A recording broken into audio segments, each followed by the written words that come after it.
G-O-A-T, walk. Radio, best of all time, that's the ratio. China tuna, welcome to the show. Yeah, gotta let them know. G-O-A-T, walk. G-O-A-T, walk.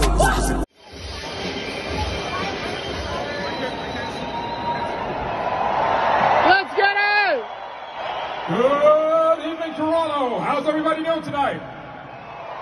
Oh, yeah. Oh, yeah. Please put your phones away and welcome tonight's very special guest. He's already an Instagram legend and a hometown boy from Toronto. Ladies and gentlemen, Mr. Neema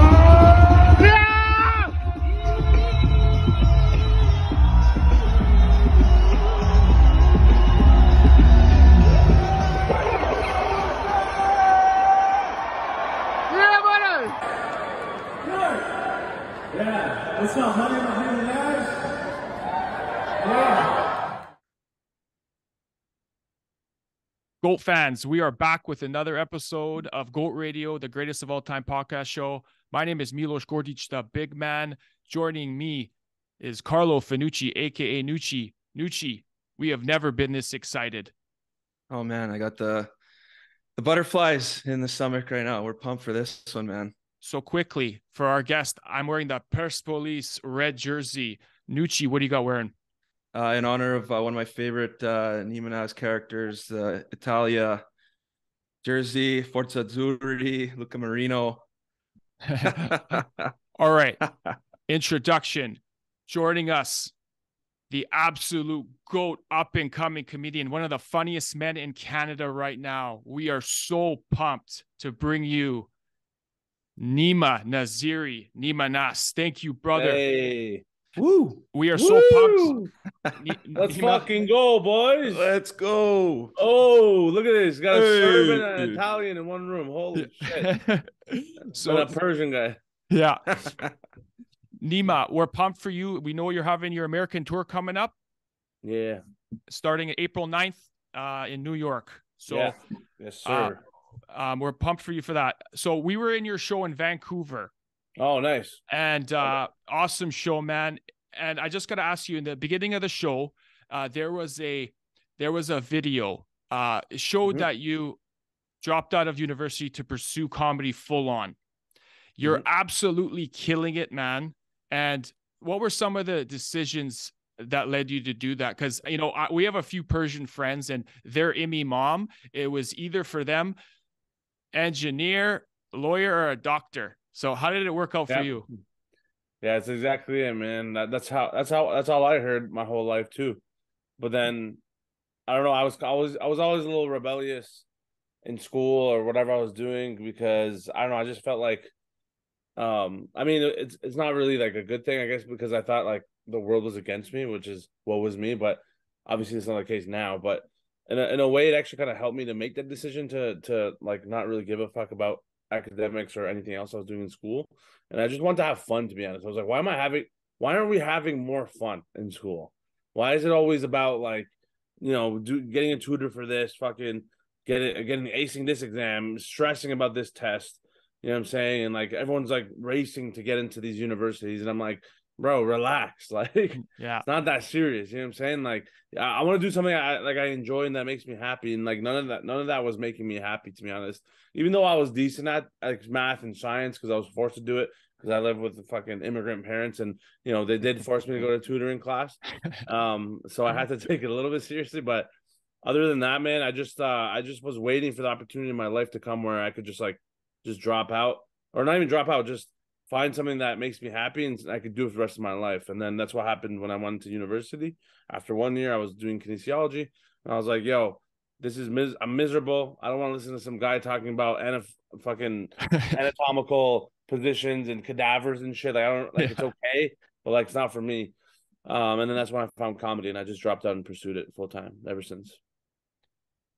Man, yeah, I guess we got that in common. I originally went into school to be a kinesiologist, obviously playing sports background and stuff growing up. That was kind of what I wanted to get into. Lasted about 2 weeks. It was a little too much for me. I ended up still going to school after, Nice. It And then you went to construction because you're Italian. still haven't gone into construction Fratelli Limited there, but Oh shit, buddy didn't pick up a shovel. maybe you can push my resume towards them. I got you, bro. For Construction Limited, I got you. Exactly. Yeah, so moving on to the next one here for us. You know, you're one of the best at imitating or portraying different cultures, cultural stereotypes. It's kind of one of the big reasons you know, we love you and love your content. What's maybe been your favorite culture, you know, to imitate or portray? I mean that's tough. Yeah, it's tough because I like them all, but I guess I mean the original the ones that I always started with were obviously the Persian ones because it's my family and that's my background. But I found a lot of early success with the Italian ones, obviously. You know, I feel like it's one of my strongest as well. And we love it. We love those. yeah, thanks. Yeah, I appreciate that. And then I don't know, just like everything else too, man. I love doing it all. I've done. Are you Serbian? Yeah. Yeah. Obviously, I've done a couple of those ones. You know, those ones are always fun. And then yeah, like just I like to just keep it fresh. Try to do new ones. I like them all. What was like kind of your inspiration for him? Like, obviously my favorites are Luca Marino and Cartzi being playing hockey and stuff. That one's pretty, like, those are spot on. Obviously, being of those backgrounds or you know, being a hockey player. Did you grow up with guys like that? Was it just from seeing them in high school? Like, I'm sure obviously Toronto and a lot of Canada is kind of a melting pot of cultures. Like, what was kind of your inspiration for these characters? Yeah, good question. I obviously grew up in a very diverse group of friends in my hometown.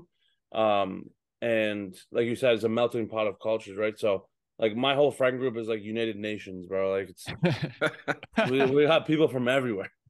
So it was perfect in a way, like, you know, subconsciously as a kid, I didn't obviously know I was gonna be a comedian, but like over time I was just picking up on like people's, you know, their cultures, and like eventually, you know, I would go over to their houses, meet their parents, and see how their families speak. And they're all immigrants for the most part, right? Except for Carts, you know, those are the OG Canadian white boys, you know what I'm saying? Yeah. But like I would just pick up on how they spoke and what they did and how they, you know, their facial expressions, how what they eat, stuff, everything, whatever, right? And then I just kind of naturally would mimic that, and that would literally be something I would do with my friends and my family. They would always be like, yo, Neema, can you make fun of this guy, or like, yo, like, can you imitate this guy or that person or our teacher or whoever the fuck, you know what I'm saying?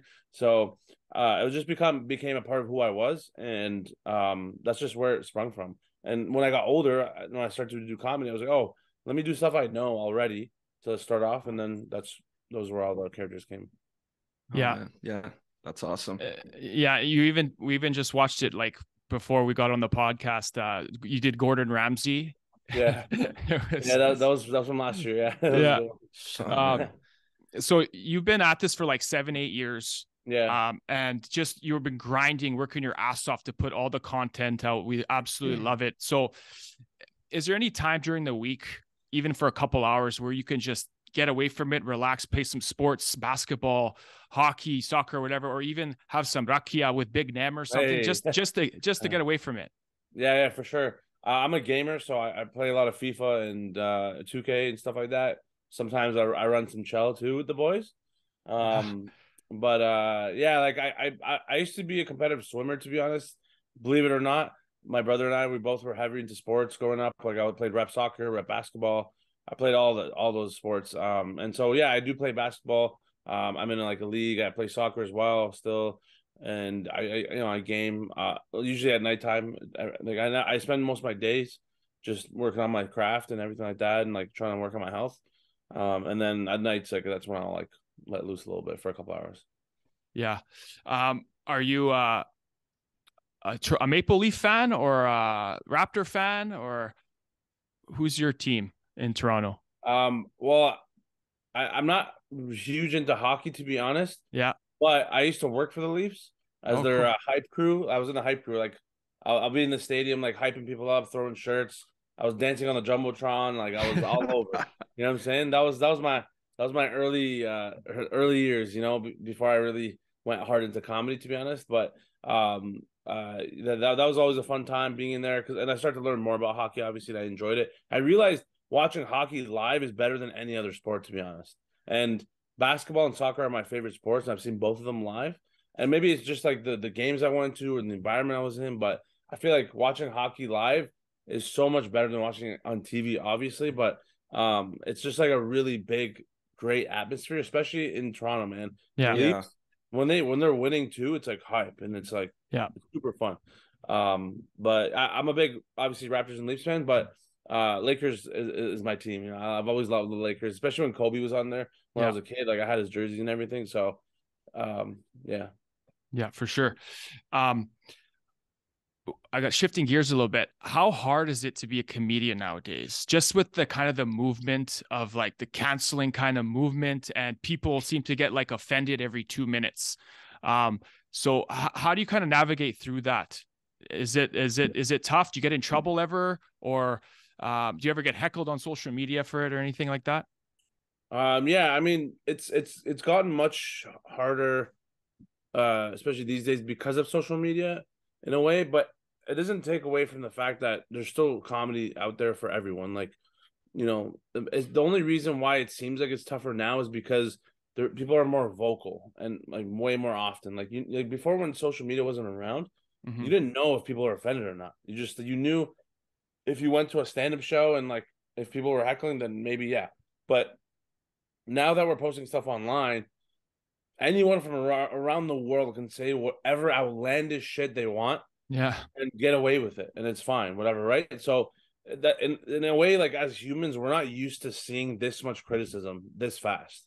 You know what I'm saying? And so for me, yeah, I get hate every day online. I suppose like when I first started my career, like I would rarely ever hear anything because it's always in person, right? But now, yeah, like I pretty much get something at least every day, like a few people like talking shit, saying I'm this and that, like yo, like I don't know if I'm allowed to swear, but yeah, you can.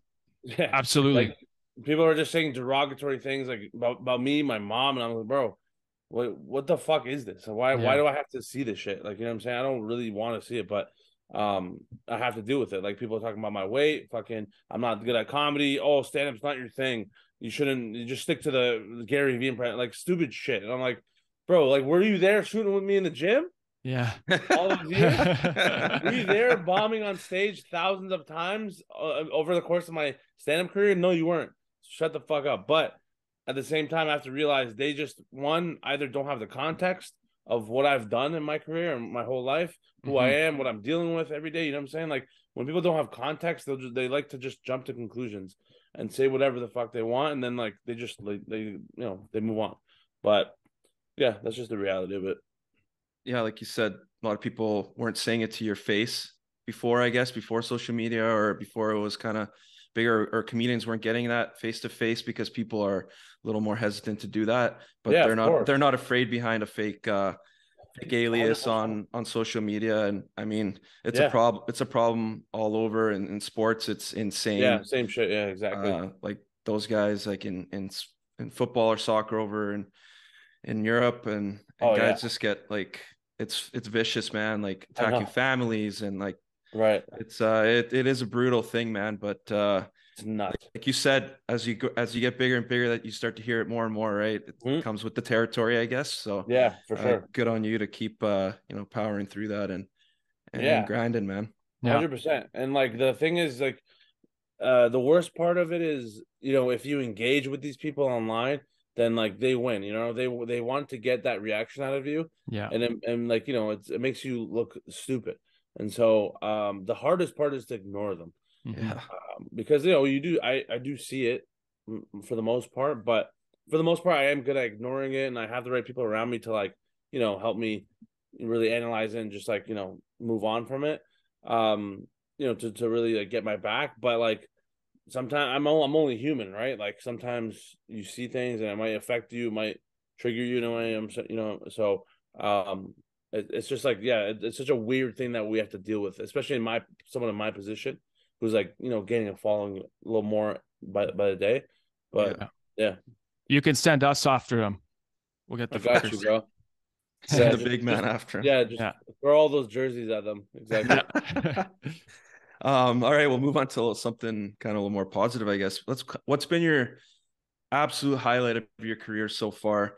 We know you opened for Russell Peters there, being able to share the stage with him. That's someone we kind of saw growing up to doing kind of a similar with his imitating and portraying different cultural stereotypes. He's hilarious. It must have been surreal to do that. But if there's something else, maybe that's been a highlight for you. Yeah, man, that was definitely a big career moment for me. It came full circle because I was always a big fan of Russell Peters growing up as a kid. Our whole generation grew up on that.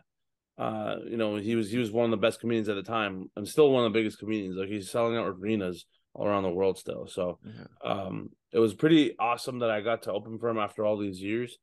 It just, like, it was a full circle moment, and it just, like, it felt so surreal being on stage in front of all those people especially in my hometown in Scotiabank Arena, in a big arena, 15,000 people, and I'm like, I went from like doing 300-400 seat shows to 15,000 right away. Wow.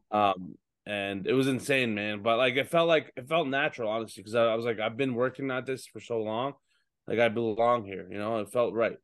But like, that's the thing. It's like, the more you put in the effort into everything you're doing, and you stay consistent, and you actually enjoy what you're doing, when your name gets called, you should be ready to go. And so that's exactly how I felt about it. But other than that, meeting Gary Vee and being on stage with him as well was pretty big for me. That was someone I look up to really a lot online. He's like my internet dad, and literally I've taken his methods of like posting content, and not worrying about people's judgment. Content? Yeah, content. Yeah. And just like staying consistent and not, like, quantity over quality for the most part until you find your voice. You know what I'm saying? And so I took that literally, started doing impressions of all these people and him, including him. And then eventually, yeah, he saw it, obviously, he reached out to me, and then I ended up meeting him. And then that's it. Like, it's just like, that's the good part about social media, is like, you can reach people you never thought you could reach ever before social media happened. And so that's the lens that we like to look at when we're on social media. So yeah, I think it's such a great tool. Yeah, for us like too. We reached out to you. Yeah. Yeah, exactly. Yeah. Yeah. I mean, I'm a fucking nobody, but exactly. Hey. It's possible. You know what I'm saying? Yeah, it's good though. Yeah. You just gotta shoot your shot, man. You just gotta shoot your shot. Yeah. Exactly. On and off the court. Exactly. So, and in your mom's kitchen too. Exactly. Like Milos mentioned earlier at the start there, you got a big American tour coming up. We're not talking small towns. We're talking New York, Philly, Chicago, Dallas, Houston, San Fran, LA, man. You're going global. Going global. We're on the train, man. If you want to talk a bit about that, how that got going, and maybe anything else you got planned coming up. Yeah, for sure. So the show that you guys saw in Vancouver was a part of my Canadian tour, and I was building towards filming my first special of all the jokes I've been working on for the past like 8 years, just like the best of the best. And it's funny because in comedy, like, jokes can always change. And so after I filmed my special in Toronto at the end of that Canadian tour in October, the plan was to release the special in beginning of February. And it's funny because after that, the last show in October and up until February, when the release was supposed to happen, I was doing other shows, just like, just because I wanted to do more sets. And like, some of those jokes that everyone saw and that was recorded on the special are already got better from what it originally was. But like, obviously you can't do anything about that. But what happened was, I think, we got in early February, actually a week before we were supposed to release the special, we got approached by Live Nation, and Live Nation obviously is one of the biggest, like, event organizers for concerts, for music, comedy, everything like that. And so they reached out, and apparently they're big fans of like my videos and my content and everything like that. And they're like, yo, how do you feel about going on the road in the US to take your tour show to the US? And obviously modify it a little bit and whatever. And I'm like, hell yeah, like, of course. And so that's why we pushed the special to like May, And then they're like, yo, we're going to run the shows in April. And they're going to put all the marketing ads behind it. They're going to just like handle all the scheduling and bookings and everything like that. And we just got to sit back, just worry about my craft, the material, and then just got to go there and kill it. So, yeah, it was such a big opportunity for sure. And it's just like a tester run of shows that we're doing just to see like, how I do down there. And if I can actually have the pull to bring audience and everything like that, which obviously I'm confident we will. And yeah, so it's I'm pretty excited for that. Awesome, man. We're pumped for you. Good luck on that, and we'll be following that for sure. Yeah, thank you. We're gonna finish off the pod here with some GOAT rapid fire. All right, Neema? All right, let's get it. Give us your choice. You can expand if you want to, or you can say next question. Okay. Let's do it. Let's get it. Let's GOAT. Let's GOAT. Sidney Crosby or Alexander Ovechkin? Oh shit, Sid the Kid or Alex Ovi? Just gotta pick one. Just pick one. Yeah, one or the I other. have to explain why. No, you can. Oh, if you want. Well, I like them both. Ovi's a fucking hardcore Russian guy he'll beat you if you talk shit. Sid the Kid's the GOAT, man. Sid the Kid is and he's a Canadian boy, and he's an absolute beautician. So I'm gonna go with Sidney Crosby. Awesome. Mitch Marner or Austin Matthews? Buddy, I gotta go with my boy Austin boy. Okay. Austin Matthews, man, because sometimes when I'm feeling nice and I got my stash going, I feel kind of like Austin Matthews. People have told me I look like Austin Matthews. I think I'm the bootleg version of Austin Matthews, but I'll take Poppy. Yeah, exactly, Poppy. Yeah, exactly. Messi or Ronaldo? Messi, bro, all day Messi, man. That's my guy. And I see that jersey behind me. I like that. Yeah. So famous teams in your homeland, the Persepolis Red or the Esteghlal Blue? Oh shit! This is a heated Yo, thing. this guy is deep into the soccer world. Holy shit! I'm gonna go with Persepolis, bro. Awesome. Persepolis. Okay. Vince Carter or Kawhi Leonard? Kawhi Leonard. He brought the championship home.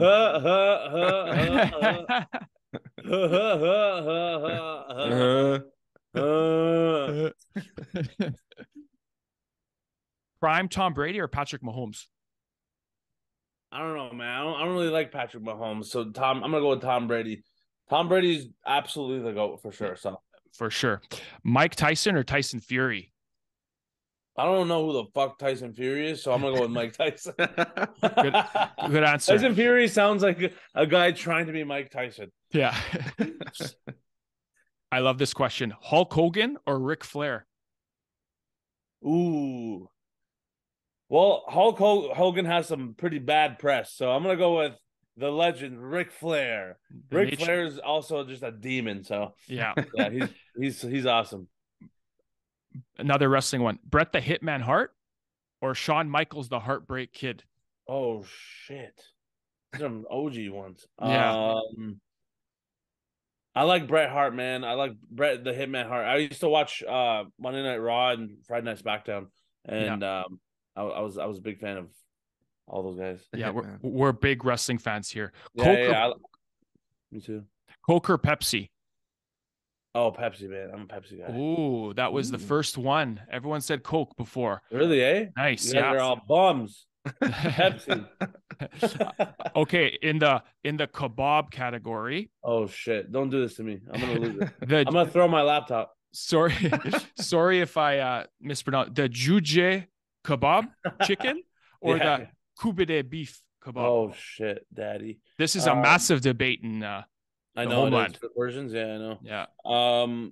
Damn. I mean, they're both amazing, obviously, but I have to go with the OG kubide kebab. Ooh, kubide. That awesome. Nice thick fucking log of kebab, man. I want to fucking slap myself with it. So good. You know what I'm saying? Just get smacked across the face. Yeah. You like not? You like not? Come on. Let's eat it. Hookah or cigars? Hookah. That's my shit, bro. Come on, man. I'm fucking Middle Eastern, bro. Always hookah. I know. Smoke the hookah, and for the people, we get the double apple. Blondes or brunettes? Fucking both, buddy. I'm not in a position to choose one. Okay, I just will take whatever comes my way at this point. Oh, Brunette. You're a legend. Okay, Adam Sandler or Will Ferrell? Fuck. They're both honestly amazing in their own own respect. I love Will Ferrell as a singular person, as a singular comedian, more than Adam Sandler. But I myself want to become more like Adam Sandler because of like the empire he's built. So, fuck, I don't know. I'm gonna still pick Will Ferrell though. Nice. Chappelle or Bill Burr? Oh man, you're fucking me with these questions. Eh? I love Chappelle. I love them both equally, to be honest. But I really laugh a lot at Bill Burr's stuff more. Yeah, to be honest. Your comedian idol right now, or just overall? Overall, my comedian idol is Russell Peters. Yeah. But also Kevin Hart. Oh yeah. Oh. Okay. One more with that. The absolute greatest of all time comedian. Top of the top. I gotta go with the OG George Carlin, bro. Oh, old school. Old school. Nice. Okay. Who do you like to impersonate more, David Goggins or Gary Vee? They're both great. I love doing the Goggins one more. Yeah. Yeah. It's awesome. I got demons. I'm out here grinding while you're I sleeping. got an email from fucking Goat Talk podcast saying, hey, we need a fucking guest. I said, I'm my own guest, motherfucker. I got 2 broken knees, 2 shins with no fucking bones, and I still do a podcast. Stay hard. Oh, that's great, man. Oh, your most awkward moment on stage, if you had one. Oh fuck! I actually recently posted a video of me falling on stage. Oh. Yeah, I literally fell walking up onto the stage like an idiot. I missed the step getting onto the stage, and I just trampled. Wow! Fell flat face first into the ground. Got up and actually handled it pretty well, but it was still embarrassing. Yeah. But yeah, I mean, like other than like me bombing plenty of times, like that was probably the most embarrassing. They probably thought it was part of the show. Yeah. 100%. Like some people were like, "Yo," they're confused. Like, "Oh fuck, is he a prop comedian? Is he a physical comedian?" Yeah. I'm like, "No, motherfucker, my wrist is broken." What's your ultimate goal in all this? I want to be one of the best comedians this world has ever seen on every aspect, on like the acting's point, the performance, the stand-up, the sketch, the acting, like all of it. I want to do it all. I want to tour the world doing stand-up, but also like have big movies of my own as well, like the Adam Sandler way. All-around goat of comedy. All-around goat, man. Goat talk. You're on your way, brother. We really believe that. I want to leave a legacy behind. I want to make sure people know who the fuck I was. Fucking right. I did for the people. Fucking rights. Couple more questions. Do the Toronto Maple Leafs have a good chance to win the cup? Given the history, no. But I really want them to win because I feel like people will go nuts if the Leafs won. Even more than the Raptors when they won. Yeah. Like I think if the Leafs win, bro, it'll be huge for the city. Oh yeah. And for the country. Like for the most here on the West Coast, we might not like it so much. I mean, yeah, that's true. Yeah. Yeah, you guys are too busy getting too super high to worry about it. Yeah, I mean, yeah. I think okay, one more. The most famous person in your phone. Most famous, like that I have their number or anyone. Yeah. The most famous person. I would love to say Drake, but that's not happened yet. It hasn't happened yet. But God, dude. The most actually you guys might like this one. The most famous person in my phone that like I actually haven't talked to him yet, but I've talked to his manager and I will talk to him. Is Mika Zibanejad. Oh, nice. Yeah. He's on the Rangers, right? So yeah, he's wicked. Yeah, he's dope. Yeah. So pretty cool. Yeah, he's got wicked hair. I know we got fucking flow, man. We got Same here. Middle Eastern flow, baby. Yeah. The Swedish Persian. Yeah. That's it. Exactly. Neema, Wow. man, thank you so much for doing this, brother. So course. we like to end the pod here. Ritual we like to take take a little drink for the goat. So I got my rakia here. 11 a.m. Idemo, Idemo, brate. brate. And then Nucci, what do you got? You got some. I got a little spro here. Oh, of course you got a fucking spro, bro. Look at his mortadella, bro. Fucking Mort. So Neema, man, we absolutely love your stuff. It's your content relates to our friends and our families and our upbringing. That's why we love you, man. Appreciate so keep on rocking. We're on your train. You're the up and coming goat. Jivali to you, brother. Jivali. Salute. Salute. Chin chin. Awesome. Salamati. Awesome, brother. Thanks so much for doing this. Thank you, man. Thanks again. You're awesome, man. Keep rocking. Always. All right? You too, man. Keep it up, Milos and Carlo. Carlo or Carlos? Carlo. Carlo Finucci? Bravo. Bravo. Andiamo. Yeah. Va bene. Bene, grazie. Ladies and gentlemen, Neema Naz, keep joining in for GOAT History. We will see you next time. Stay hard.